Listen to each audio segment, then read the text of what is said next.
Hey guys, what is up? Sleeping Knight 77 aka Kyle, and welcome to my trick room. Today is our week 8 battle against LynxForte and the Anaheim Farfetch'd. If you did not catch our team builder yesterday, please go check that out to see what I am bringing. As you can see on the screen now, I am bringing the Staraptor, Alolan Muck, Arcanine, Tapu Fini, Ferroseed, and Necrozma, as he is bringing the Electivire, the Dhelmise, Keldeo, Lycanroc Midnight, Sylveon, and Nidoking. Things of note, he is not bringing either Goodra or Celesteela, which makes me very, very happy. And he also didn't bring Blaziken, so the only... he did bring his two Z-move users, but he did not bring his Super Z-move user, so he does have Electivire and Nidoking, but he does not have the Super Z-move user in Blaziken. So, the Tapu Fini set I have, again, was made to kind of counter that Blaziken. Obviously Blaziken didn't come, so Tapu Fini is there, but it's still a very good wall to Keldeo. It's still a very good answer to Sylveon. Very good answer to Lycanroc Midnight. So we're just gonna rock out with it. Again, I didn't see Blaziken, I didn't see Celesteela, and I didn't see Goodra, and I got very happy. So I like this matchup better than the matchup that I predicted. But without any further ado, we are just going to hop right into the battle. And as you can see on screen now, Lynx is going to be issuing a challenge. And we are going to lead off with our Staraptor, and he's going to lead off with the Electivire. Now, the one thing that me and my builder talked about was I was just going to lead with Staraptor and U-turn out, because Scarf Raptor outsped everything on his team, bar Scarf Keldeo, so I would just easily be able to U-turn out. I could have double-edged here and just killed it outright, but I didn't want to bring in Dhelmise for free. So I just get him to Ferroseed, and he Volt Switches out and sends out Nidoking. Now I know that Nidoking does get Flamethrower. I debated for a little bit as to what I wanted to do. I clicked Stealth Rock and he clicks Flamethrower, and he does end up taking me out. Sheer Force Life Orb is no joke, friends. Again, I calced for Specs HP Fire, and obviously Sheer Force Life Orb. Nidoking Flamethrower does a little bit more than that. So unfortunately we don't get our rocks up, and we will not get our rocks up for the game, but it's no problem really. I send out Tapu Fini freely. He's scared out as to what I want to do to it. I'm just going to fire off a Surf as he sends out Dhelmise, and it does 0. But there's no leftovers recovery, which makes me very happy, so any damage that this thing does, bar rest, will just be the damage that is done to it. He tries to predict me here, predict either Staraptor or Arcanine. I do neither of those, so he Rock Slides into my Alolan Muck, and then tries to withdraw, and I am able to Pursuit Trap him, making this thing down very, very low, as he sends out his Nidoking again. And I am Assault Vest, so I can take a hit, but I don't want to risk that right now. So I'm just going to go back into Tapu Fini because it scared him out last time. And I know obviously he's not going to Sludge Wave the Alolan Muck. So I think I can take an Earth Power pretty well, but he does withdraw again, and he is going to send out his Sylveon here, which is very specially bulky, and from my set is going to take about 25% from this Surf, about 20-25%, but he is going to heal up with the leftovers. So I'm just going to stay in here and Nature's Madness to get this Sylveon down low. Seeing leftovers makes me realize that it's not Specs, and I can take hits a little bit easier than what I was calculating for, but he does reveal that he has Yawn. So, of course, with the Necrozma set that I have, I'm going to have to be very careful setting up, especially with this thing in front of my face. But all in all, I get to withdraw here. I'm going to send out the Arcanine because it eats up Hyper Voices and Intimidate, and he's going to withdraw and send out his Delmise, just either sacking it off with the Surf or Moonblast or what have you, should I have attacked that turn. So I'm just going to Flare Blitz this thing down. So Arcanine does get the kill on Delmise here, and I'm going to take very little recoil damage just because obviously it was at low health and I am leftovers, so I may actually recover more than I took. Yeah, I think I actually recover more than I took that turn, which is good, but it does allow him to go back into Nidoking or Electivire here because he does outspeed me.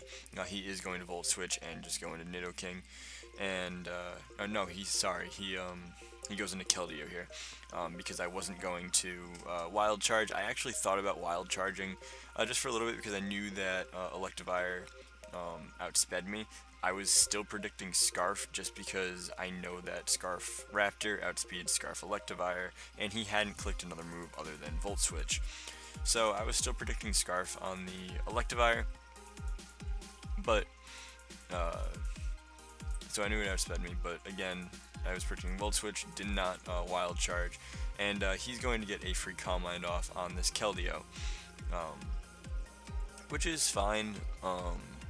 I have stuff that is going to be able to take it out no matter what. I know I live in HP Electric from this thing, or an HP Grass, or what have you.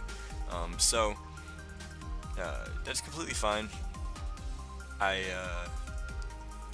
was predicting HP Electric on this thing, but what he is going to do here is just fire it off, and he is going to do a little bit more than half, which is a little bit more than I would have liked, and fire off the Moonblast here.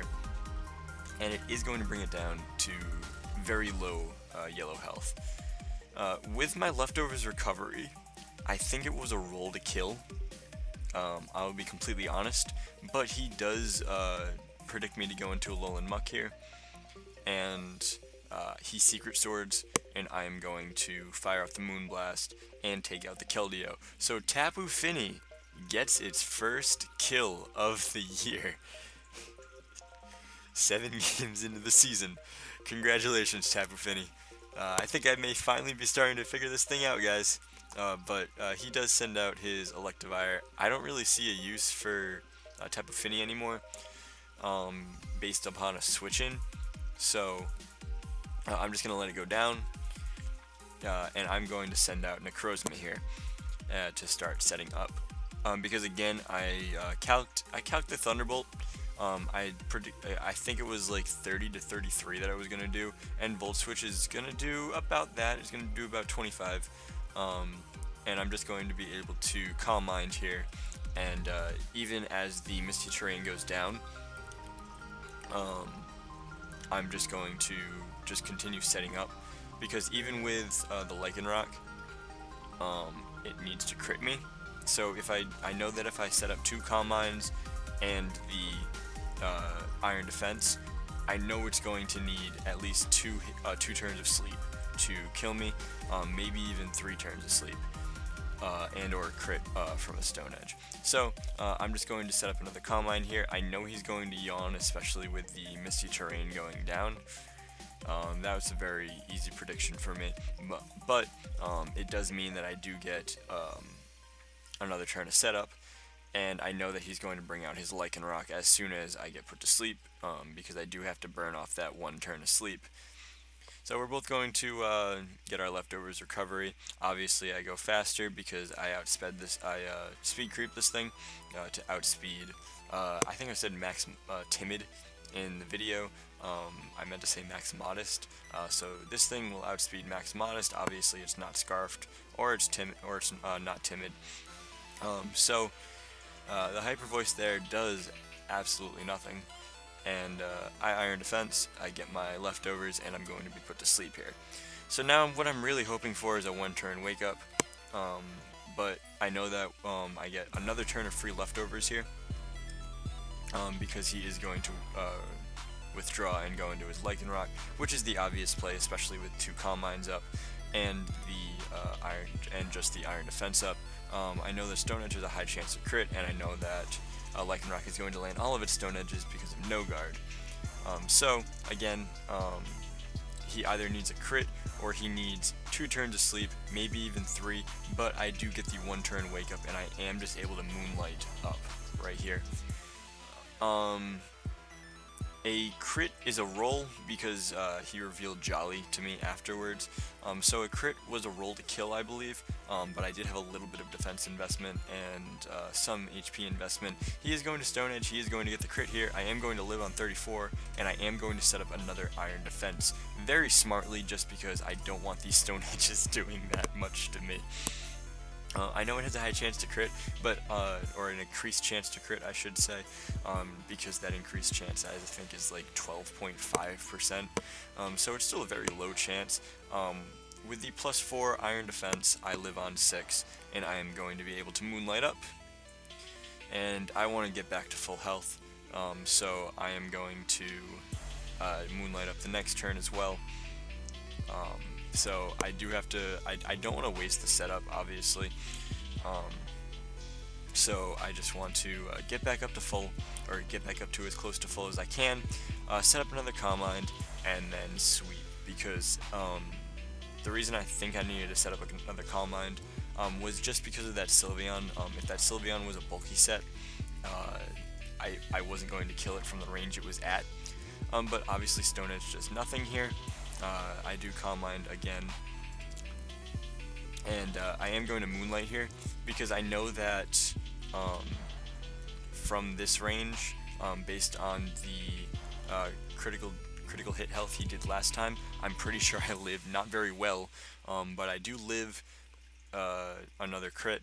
I'm just going to Moonlight back up to full here, and then I am just going to Stored Power everything away, because Stored Power at this range does destroy everything in its path, bar a crit. He does not get the Stone Edge crit here, and Stored Power is going to take him out. And then the next turn, he sends in his, pretty sure he sends in his Electivire next. We'll see in a sec after I get my leftovers recovery. Yes, he does send in his Electivire, and he does reveal Seismic Toss, which is a very good play on his part, because it is going to do a set 50 damage, or a set 50 HP every single time, but it still doesn't take me out of the green. Stored Power is obviously going to wipe the floor with this Electivire. Obviously he can't send in Sylveon yet, just because I am faster, so that is going to be a guaranteed kill. So he is going to send in his Nidoking, praying for a crit at this point. He is going to Sludge Wave, Sheer Force Life Orb at +3 with that stab. That still does a ton of damage. I'm going to Stored Power, blow this thing back. Obviously that critical hit that you see on screen there does not matter in the slightest. It was going to kill regardless. And then out comes the Sylveon, and the Sylveon is going to go down, and we are going to get a 4-0 win against LynxForte and the Anaheim Farfetch'd. A very good game to Lynx. Please go check him out. His links, as well as all the other coaches, will be in the description down below, as well as the link to the main P4G channel. If you guys did like this video, please leave a like on it, and leave a comment down below what you think I should do in the future, if I did anything wrong. If I made any misplays, please let me know.